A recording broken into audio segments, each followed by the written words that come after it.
paz do Senhor Jesus. Olha eu aqui mais uma vez trazendo um conteúdo, mais conhecimento da palavra de Deus para mim, para você. Hoje eu quero falar sobre o arrebatamento.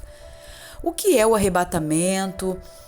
De onde vem essa palavra arrebatamento? Por que causa tanto pavor nas pessoas? Mas antes, você que ainda não é inscrito, se inscreva no meu canal, ative o sininho, todas as notificações e dê também o seu joinha. Vamos lá?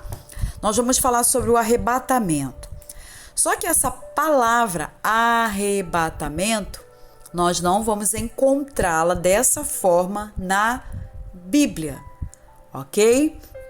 Esse evento, mas nós vamos encontrar o radical da palavra onde se extrai a palavra arrebatamento. Mas antes eu quero ler aqui Evangelho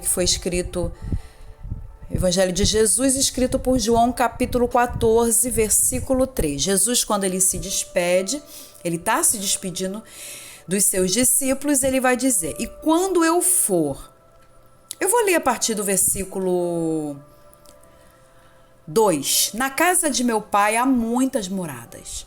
Se não fosse assim, eu vou-lhe teria dito: vou preparar-vos lugar. Então Jesus agora aqui ele já começa a dizer que ele está indo embora, que os discípulos não precisavam ficar tristes, porque ele estava indo embora, porém ele iria preparar morada. No versículo 3 diz: e quando eu for e vos preparar lugar, virei outra vez e vos levarei para mim mesmo, para que onde eu estiver, estejais vós também. Então a gente tem que entender que promessa é essa que Jesus está fazendo, uma promessa maravilhosa, e que tempo é esse? Aí agora a gente precisa entender aqui o significado da palavra arrebatamento. Eu já disse no início do vídeo que essa palavra mesmo, arrebatamento, você não vai encontrá-la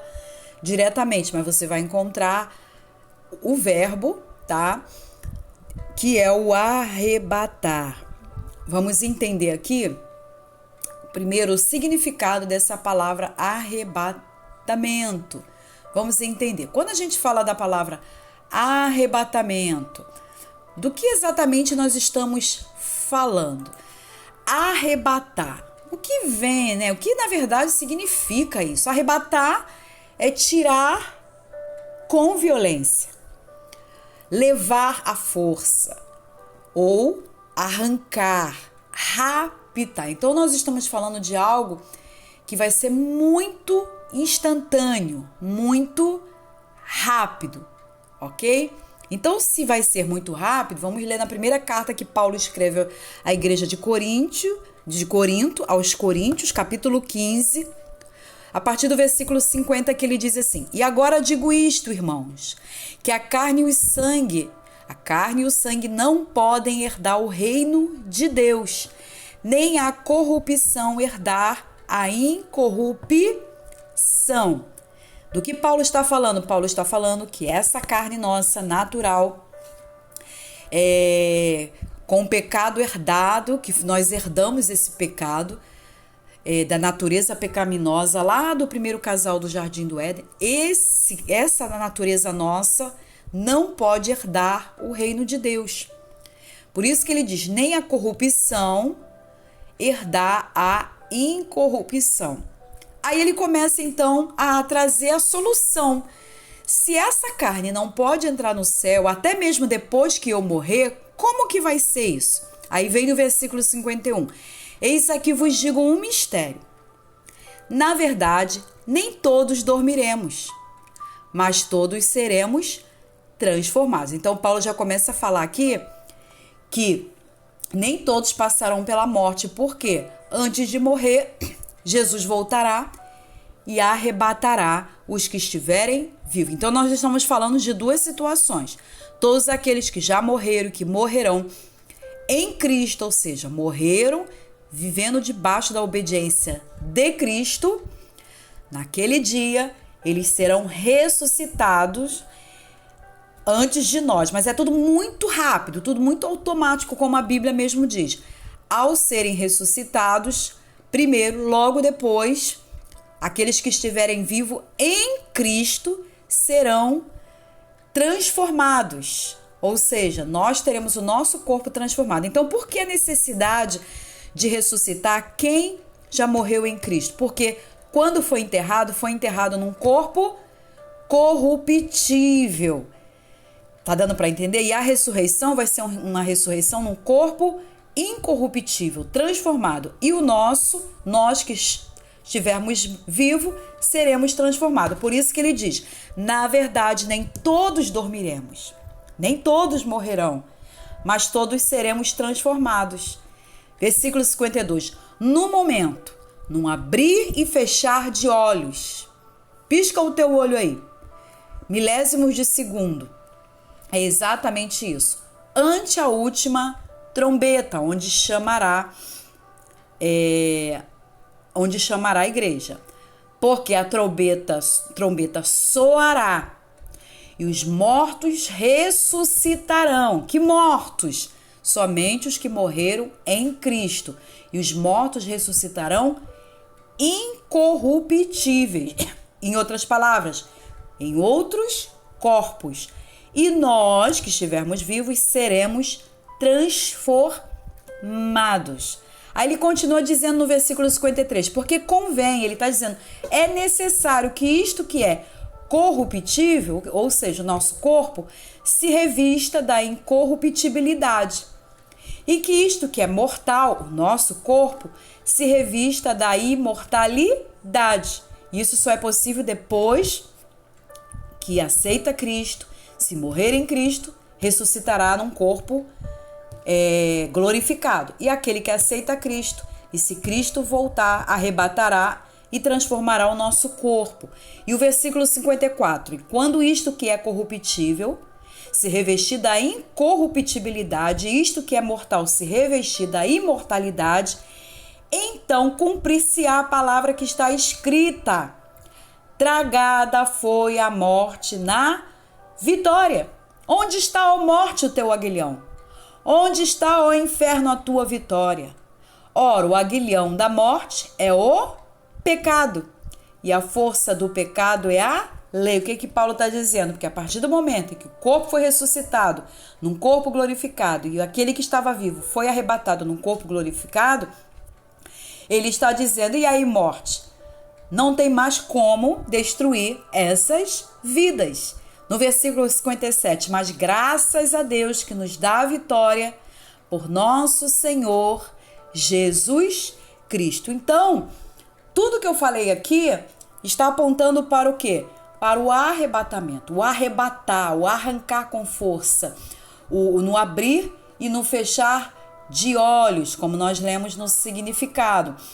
Arrancar, tirar com violência. Eu quero ler o texto clássico que fala sobre o arrebatamento, não nessa expressão arrebatamento, mas na expressão, na raiz do verbo arrebatar. Vamos lá? Que diz assim, na primeira carta que Paulo escreve aos Tessalonicenses, capítulo 4, a partir do versículo 13, que ele diz, Paulo dizendo para os crentes de Tessalônica: não quero, porém, irmãos, que sejais ignorantes acerca dos que já dormem, dos que já morreram, para que não vos entristeçais como os demais que não têm esperança. O que estava acontecendo ali em Tessalônica?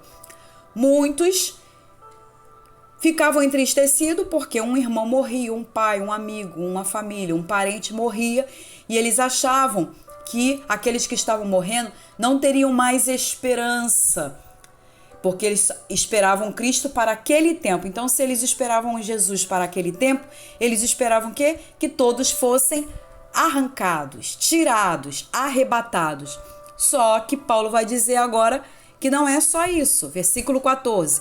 Porque se cremos que Jesus morreu e ressuscitou, assim também aos que em Jesus dormem, os que morreram, Deus os tornará a trazer com ele. Dizemos-vos, pois, isto pela palavra do Senhor, que nós, olha o que ele vai falar, os que ficarmos vivos, nós, para a vinda do Senhor, não precederemos os que dormem, os que morreram em Cristo primeiro. Nós não passaremos à frente dele. Por quê? Porque o mesmo Senhor descerá do céu com alarido e com voz de arcanjo e com a trombeta de Deus. Ele está falando de todo o processo agora em que haverá o alarde acerca da volta dele, e os que morreram em Cristo ressuscitarão primeiro. Opa, morreu em Cristo, num corpo que era pecaminoso, natureza pecaminosa, ressuscitará em corpo glorificado. Versículo 17, depois nós, os que ficarmos vivos, seremos arrebatados juntamente com eles nas nuvens. Olha aí então, seremos arrebatados. Arrebatados. Quem? Os que ficarem vivos quando Jesus voltar a encontrar o Senhor nos ares, e assim estaremos sempre com o Senhor. E Paulo fala assim aos Tessalonicenses: portanto, consolai-vos uns aos outros com estas palavras. Que palavras? Se morreu novo, morreu adulto, morreu velho, morreu em Cristo, tem esperança. Tem esperança. Então, por que Paulo está falando isso? O que acontece? Quando ele fala que ressuscitarão primeiro os que morreram em Cristo e aqueles que estiverem vivos não passarem pela morte, isso aponta que Jesus pode chamar a igreja dele a qualquer momento. Pode ser nesse momento que você está ouvindo o vídeo, pode ser daqui a 1 ano, 10 anos, 20 anos. Ele vai chamar. E quando ele chamar, eu vou estar já morta? Eu vou estar viva? Se eu estiver morta e descer à sepultura crendo em Cristo, como diz as Escrituras, eu terei meu corpo glorificado, ressuscitarei. E se eu não tiver ainda morrido, eu serei arrebatada. Então, resumindo, arrebatamento é um encontro. O encontro de Cristo com o seu povo, porque Cristo é a cabeça da igreja. É Cristo encontrando-se com o corpo chamado igreja. É a união da igreja com o dono da igreja, com o cabeça. Então, é um grande encontro. Então, quando a gente fala arrebatamento, nós estamos falando de um evento que pode acontecer a qualquer momento. Por isso que Paulo, ele fala: aquele que morreu em Cristo tem esperança de vida eterna com Deus. Morreu sem Jesus? Condenação eterna sem Deus, inferno. Está vivo, ainda tem oportunidade de se arrepender dos seus pecados, reconhecer Jesus como único Senhor, como único caminho para a salvação. E aí, aguardar a volta de Jesus. Se Jesus voltar, você estiver vivo, passará pelo arrebatamento. Então, entenda, pode ser a qualquer momento. Eu encerro esse vídeo por aqui. Você compartilha com outras pessoas, isso é muito importante. Inclusive, eu quero até fazer uma oração nesse momento. Pai, em nome de Jesus, essa pessoa, Deus, que está ouvindo esse vídeo, assistindo esse vídeo nesse momento, que ainda não entregou, Pai, a vida, ainda não reconheceu, Senhor Deus, que precisa, Senhor Deus, de Jesus para ser salvo, que essa pessoa possa, Senhor Deus, o mais depressa possível, se arrepender de toda prática pecaminosa, buscar Jesus, reconhecer que Ele morreu na cruz e ressuscitou ao 3º dia para nos salvar, e que tudo isso Ele fez por amor. Pai, em nome de Jesus, que o Senhor possa convencer essa pessoa que me ouve, Senhor, de que não há outro caminho. O caminho, a verdade e a vida se chama Jesus Cristo. O mundo é ilusão. Tudo vai passar, mas a palavra de Deus permanece para sempre. E morrer, descer à sepultura, sem a presença de Jesus, sem viver inteiramente, integralmente com Jesus, vai ser uma tragédia, Senhor. Pai, ajuda essa pessoa a entender essa realidade de que quem não estiver vivendo conectado, submisso, totalmente à palavra de Deus, terá uma eternidade sem Deus de forma terrível. Salva essa pessoa, liberta essa pessoa. Em nome de Jesus. Amém.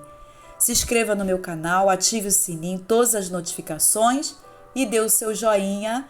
Paz do Senhor Jesus.